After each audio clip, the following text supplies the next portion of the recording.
Sesat pikir atau logical fallacy para pembela nasab bagian 2, namanya Gish Gallop. Jadi Gish Gallop itu dalam perdebatan para mukibin ini menyerang kita atau membombardir kita dengan data-data, kemudian mereka ugal-ugalan dalam menggunakan data gitu.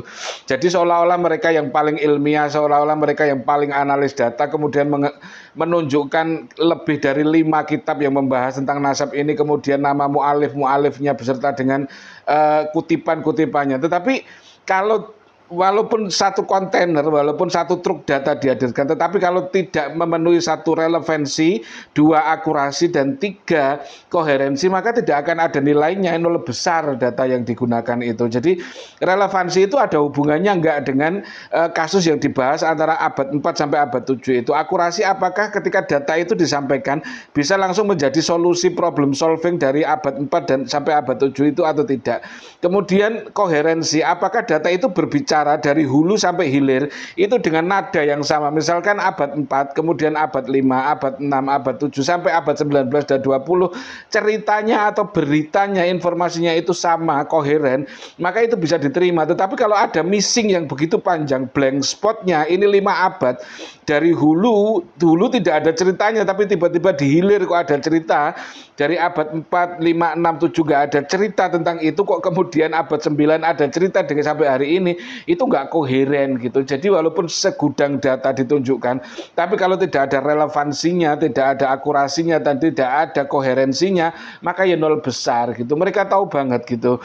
Jadi mereka sedang menggunakan teori kalau nggak salah namanya Brodolinis Law. Brodolinis Law itu hukum omong kosong gitu. Jadi mereka menggunakan omong kosong dalam perdebatan untuk membuat lawan debat mereka itu kelelahan, karena mereka tahu untuk melawan omong kosong itu jauh lebih banyak memakan energi daripada untuk menciptakan omong kosong itu gitu.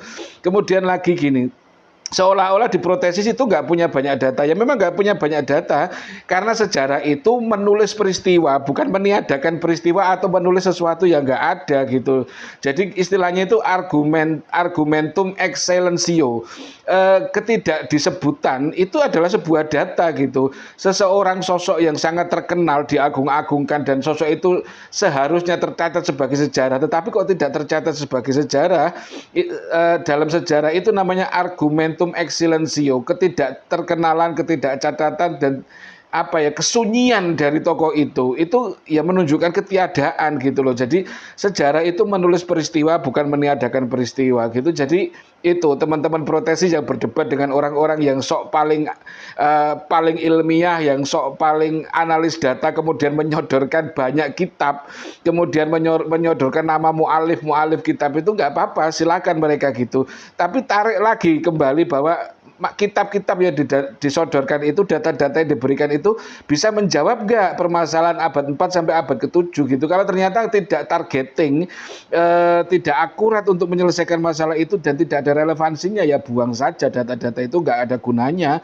Mereka cuma menggunakan omong kosong untuk perdebatan itu gitu. Jadi itu namanya logical fallacy Gish Gallop, membombardir menggunakan data secara ugal-ugalan tetapi nggak ada akurasinya, nggak ada relevansinya, dan nggak ada koherensinya gitu. Jangan merasa minder, mereka nggak pinter, justru mereka bodoh karena tidak tahu relevansi antara data dengan masalah yang sedang dibicarakan.